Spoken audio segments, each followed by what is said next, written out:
You've got anger issues, and maybe for very good reason. Maybe something bad happened to you, or maybe it's just the demonic force within which is guiding your sacred rage towards a transpersonal mission. I have yet to find out, and probably you are likewise confused. But in this video, 3-stage process from the symptomatic to the traumatic to the optimistic rechanneling of your rage towards a positive, beneficial cause. That is what we're going to talk about. If you're constantly being irritated by things and you just can't control your feelings, you need to look several stages deeper and also have a new outlet of expression so that you cannot be in a situation like today's commenter where you are trapped by your feelings. They say, how to manage one's anger. Irritability, low patience, impulsive engagement in arguments both offline and online, and also being irritated by very small things such as the wrong tone, etc. Understanding how our mind works is one thing, but having to always swallow this burning feeling of building up anger and not spilling it out onto others is quite a challenge. My friends, you have given the somatic linguistic solution to your own problem. You say, and I quote, swallow the burning feeling. If you've never paid attention to the language of the body, pay attention to this. Why are you swallowing the burning feeling? And why is it about to spill out on others? And how quickly does that burning feeling build? And how rapidly does the spill out happen? It can't happen quickly if there wasn't already a very high capacity and high volume of anger within. If you imagine a 1 litre vessel, and 950 millilitres is filled with anger from the past. Imagine gallons or quarts, imagine a 10-gallon jug.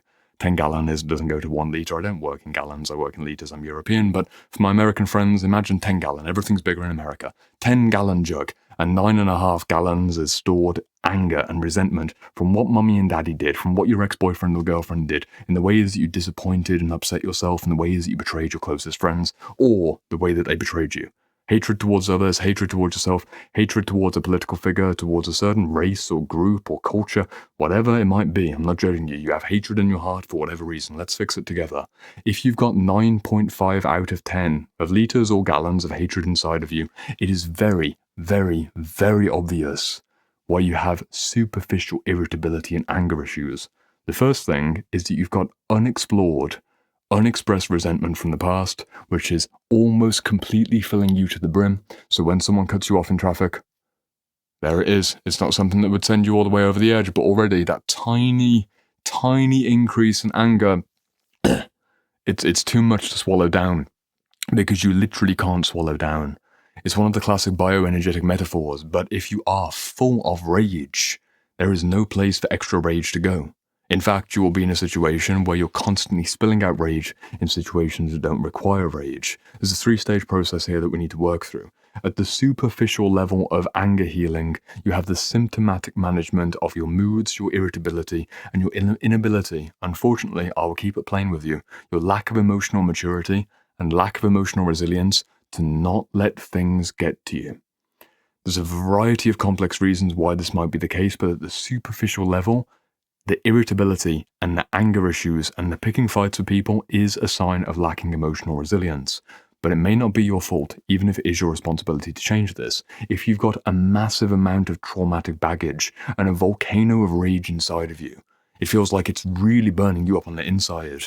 You haven't got much hope of being emotionally mature. You've got so much lava bursting up to your throat that you can't possibly, even if you had the best emotional maturity measures in the world, you have the ability to fire extinguish all the rage from someone cutting you off in traffic and like this, it's not gonna put out the lava.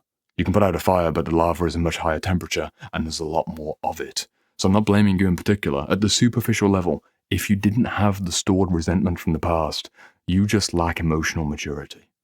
You haven't got the emotional intelligence to skillfully repress an emotion which by itself isn't bad, but need not be expressed in polite society. A parallel example, if you've ever been a teenager or someone in your 20s, whether you've done this personally or you've had it done to you, there's normally a moment when people are getting into their first romantic relationships where somebody cheats on someone else. If you've ever cheated on someone, whether that's kissing someone at a party or having a 10-year affair, eventually, when things are found out, you realize that the sexual impulse to go towards new romantic connection was something that you should have contained and not explored. Usually it takes one mistake, unfortunately sometimes two mistakes, unfortunately more than that. Sometimes people become chronic cheaters and chronic liars. But most people, statistically speaking, have had at least one moment where at the very least they've kissed someone they shouldn't have kissed, and it caused a bit of emotional burnout, and the result, I shouldn't follow that feeling. That feeling was genuine. There was a genuine attraction for whatever reason, but you learn the emotional maturity of not following a strong feeling just because it's a strong feeling. With anger being a parallel example, just to give you a bit of a U-turn over here. Anger to be a different example, it's the same thing. Just because you are mad at someone having a different opinion to you on the internet doesn't mean that you need to then express that anger in a public forum. In the same way that if you find someone attractive at a party and you've already got your boyfriend or girlfriend, you don't need to go and start hitting on them and start making out with them. Most people learn these lessons in their teenage years or their early 20s. Unfortunately, some people get to their 50s or 60s and haven't learned these lessons, but nonetheless, it's human. It's human to have a lack of emotional intelligence and emotional containment on very strong feelings. But it is your responsibility. If you haven't got an underlying trauma, and this is what I'm assuming for this video, I'm assuming for the second half of the video, you have a deep rage inside of you because of something you should be angry about from the past. If you haven't got that, and you're just very knee-jerk and impulsive on getting angry at people, what would it mean? Slowing it down. What would it mean if you really understood that this is a sign of low emotional intelligence, and this is a bad look? It's a really bad look. It really lowers your feeling of being someone who's worthy of respect. Very few people respect those who get angry quickly. It's not a sign of leadership, it's not a sign of competence. Why not just stop doing it? Sometimes things like that can just create a narrative breakthrough if you don't have the trauma stuff. If it's just a superficial anger level, oh, this is a really bad look, this is embarrassing. This is low emotional intelligence. Maybe you might tell yourself a story of, I see 3-year-olds and 4-year-olds throwing tantrums. Why am I throwing a tantrum? I'm just going to stop doing that. I've seen that work with some clients. They just have a breakthrough moment of awareness, almost like the soul inside of them is watching the personal story. They're watching the personal story, and you can realize, I can just change the script.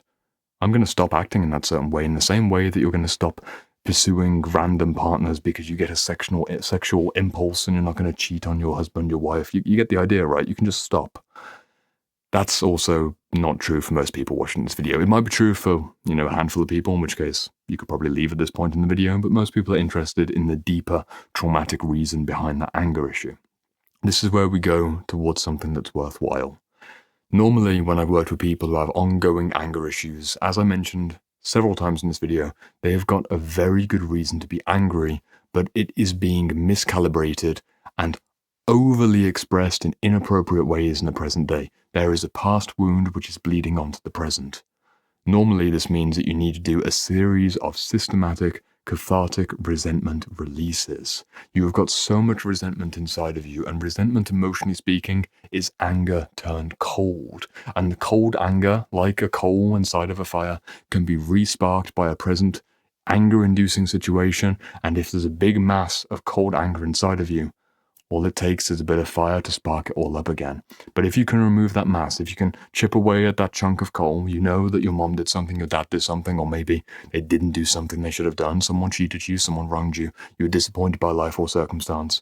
If you can identify systematically, cut away the abuse of the childhood, cut away the bad relationship, cut away the way that you failed yourself, and that chunk of resentment gets smaller and smaller. That is in analogous form the result of doing systematic trauma work on your anger issues. You won't feel like it's bubbling up and spilling out if it sits deeper inside your body. Progressively and incrementally over months through things like bioenergetic release, which is screaming, hitting the pillows with bags, and you get all these things. I'm not going to go into great detail. Read Alexander Lowen, Stanley Kellerman, or Wilhelm Reich. I'll say that again. Alexander Lowen, Stanley Kellerman, Wilhelm Reich. There is plenty of information out there about cathartic release. Other videos on my channel, you can search Jordan Thornton somatic release, Jordan Thornton somatic therapy, Jordan Thornton anger issues. You'll find those videos. For the sake of this video, that is your responsibility. Your responsibility is to deal with the symptomatic level of anger issues, the irritability towards people who are just getting in your way.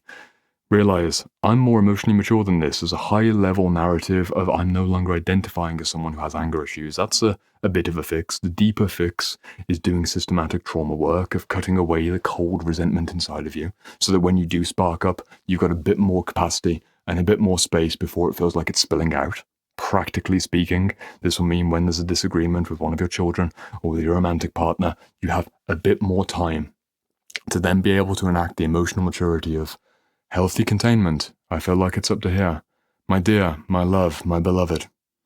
The feelings are coming up again. I'm going to take just a moment to just go for a brisk walk. I'll be back. Rather than shouting. I don't know what your exact pattern might be, but there's a wide variety of things that you can do. Again, I'm giving one example for a very complex video. People have different ways of expressing their anger. I'm trying to stay close to the core of the space inside of you. You chip away the resentment. The resentment goes from being right here suffocating you at the throat to being something that's in your heart to then being low down in your guts. And if you were to imagine yourself being filled with the rage, you've got more space to be able to deal with it in a minute-by-minute scenario. However, there's another final avenue of emotional expression which is worth considering. And this is something which is quite practical as you're doing this systematic trauma work.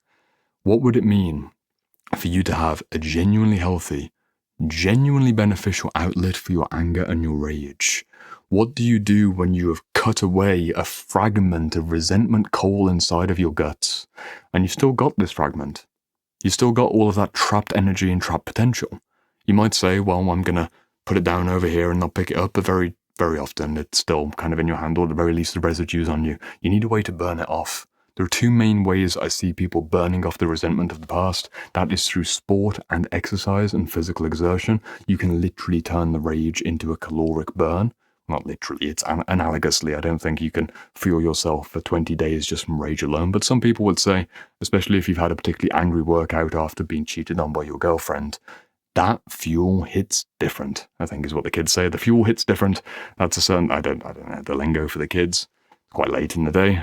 That's good enough. The fuel hits different. The rage hits different. The angry, I've had my heart broken workout gives you 20% extra on your 1 rep max. Same for running a marathon. You can be fueled by rage. You can be imagining, oh, that's what they did. Can't believe they did this. Can't believe that person thinks this. And you're really going for it.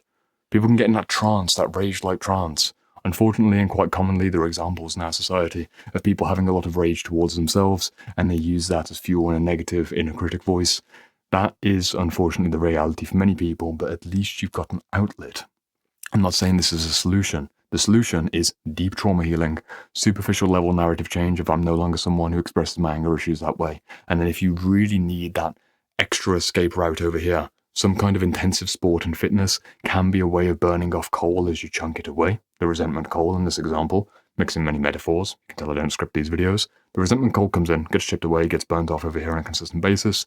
Or if you want to be more systemic, which is maybe the equivalent of turning the rage into a nuclear reactor of potential, build your rage into a mission that makes you angry and inspired and makes a genuine change in the world. A lot of the work that I see people doing in activist and humanitarian space is tied in, as I mentioned in a recent video, it's tied in with an unresolved anger and rage towards an abuse or a tragedy in the past. The person who goes and works in a war-torn country probably experienced a war-like nature in their family home. The person who goes and works with underprivileged children, they likewise probably had underprivileged situations, and maybe they got out of it, or maybe they just want to give it. You get the idea. The wound from the past mirrors the gift that you're giving in the present, and the rage can be there. But there's a special type of emotional alchemy that can take place. If you've ever seen my Instagram stories, I am quite often listening to rock and metal music. Surprisingly to many people, I will read books like Anger, Madness, and Daimonic. Maybe this isn't so much of a book that would be surprising. I'll read a book like this one. Another video that I'm filming today. A book like Embodied Spirituality in the Sacred World, which is a transpersonal psychology book about how to reconcile the theoretical concept of ego psychology with a practical, spiritual approach to life, which is integrated from mind down to flesh. This is quite a heady spiritual book, and I'll be listening to metalcore and rock music and really going for it, and it's quite loud and quite aggressive.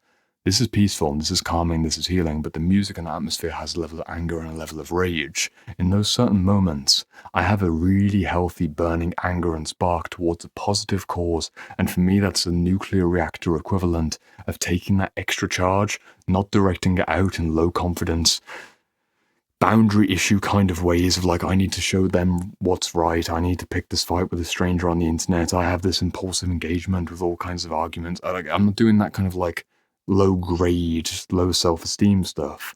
I'm bringing the anger into the highest form. I'm alchemizing it, to use a very trendy new age term. I'm alchemizing it like a magician of anger, amalgamizing it into something which is beneficial. It's still a fuel source. It's a nuclear reactor fuel source. But like, again, this metaphor is going way out of hand, from coal to nuclear fuel.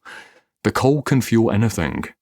Not anything, not technically speaking, I'm not an engineer, but in theory, the fuel source itself can be put into many different types of machinery. The nuclear fuel source can be used for all types of expressions. It can be used for great good. It can be used for great evil. The anger itself is not necessarily bad. Nuclear fuel is not necessarily bad. I'm not trying to start an environmental discussion in the comments section, but my understanding is it's not necessarily bad. It depends on how it's used, and it depends on what the alternatives are. I think that's enough for the nuclear and coal reaction fuel metaphor. You get the point. I'm trying to do a lot in a short video. Take your anger and put it somewhere useful. While you're putting it somewhere useful, chip it away with consistent cathartic, therapeutic work around the real reason that you're upset. It's not normally the thing that's presenting on a day-by-day basis. There's a deeper reason from the past. You can actively chunk that and chip that away with cathartic work and deep therapeutic process, and at the most superficial level, when you notice anger spilling out, I'm not that kind of person. It's emotionally immature, and dare I say it, it is childish. It's like a toddler. I don't want to be like a toddler. To do that would be like a toddler. I'm not going to pick this fight. And I've got a bit more space to send it down to myself, and I contain it. I don't repress it. I contain it for later on. When I go and do a workout, I channel it into my work, my mission, my cause, or maybe I take it to my therapist later that week, and we do some proper work on it together. That three-prong approach to hopefully be useful for you. If you've got any more tips that I missed, please leave it down in the comments section. I know that I didn't give all the nuanced psychological understanding of exactly why someone would feel resentful or angry, and I didn't give necessarily the most perfectly validating response. But it is a 15-minute YouTube video. I'm trying to speak to multiple thousands of people at once who have very different expressions of anger and give you a generalized strategy to make the most of, hopefully, just giving you a bit of breathing room so you're not spilling out. You can just cool down. And you can feel the joy and the peace of being a cooler person, while also having the ability that when the heat rises, you know where to put it so that you don't call a firestorm. Good luck.